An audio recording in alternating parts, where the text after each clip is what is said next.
करे चालू। Good afternoon बच्चों, आज हम लोग एल्डोल कंडेंसेशन या हिंदी में इसको कहते हैं एल्डोल संघनन, एल्डोल संघनन की अभिक्रिया को सीखेंगे। सबसे पहले हमको ये जानना है कि एल्डोल संघनन किसमें होता है।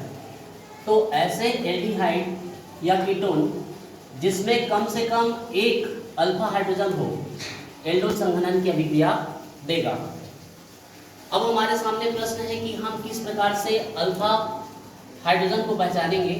तो देखिए, हमने यहाँ पर CH3CHO लिखा हुआ है। किसी भी क्रियात्मक समूह से जुड़ा हुआ पहला कार्बन अल्फा कार्बन होगा।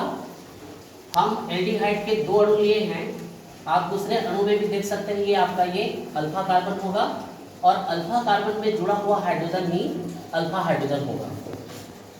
एल्डोल संघनन की जो अभिक्रिया है, जब हम एल्डिहाइड को डाइल्यूट सोडियम हाइड्रोक्साइड या तनु क्षार की उपस्थिति में अभिक्रिया कराते हैं, तो ये संघनन के द्वारा बीटा हाइड्रोक्सी एल्डिहाइड या फिर बीटा हाइड्रोक्सी कीटोन देता है।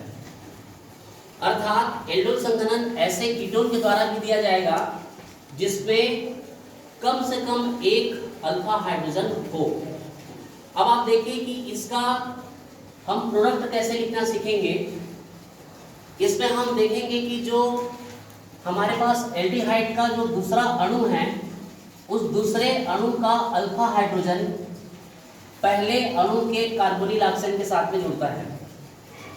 जो दूसरा मोस्ट इंपॉर्टेंट बात है वो ये है कि जो दूसरा एल्डिहाइड का जो अणु है, उसका कार्बन पहले वाले एल्डिहाइड के कार्बोनिल कार्बन से ही जुड़ेगा और दूसरे एल्डिहाइड का अल्फा कार्बन ही जुड़ेगा। अगर हम इस बात को अच्छे से समझ लें तो हमको कोई भी रिएक्शन देगा, हम उसका एल्डोल कंडेंसेशन का प्रोडक्ट लिख सकते हैं। प्रोडक्ट को चेक करने का एक और तरीका होता है कि जो बना हुआ प्रोडक्ट है, क्या वो बीटा हाइड्रोक्सी है या नहीं है। तो चलिए हम आप चेक करेंगे। ये देखिए, ये हो गया CHO क्रियात्मक समूह, इससे जुड़ा हुआ ये हो गया पहला कार्बन।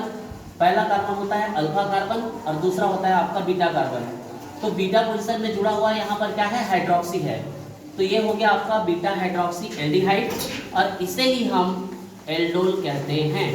तो इस प्रकार से हमने सीखा कि एल्डोल कंडेंसेशन में अल्फा हाइड्रोजन और अल्फा कार्बन का बहुत बड़ा योगदान है।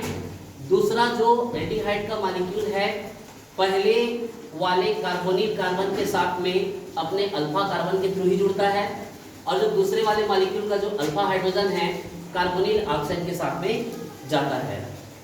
धन्यवाद।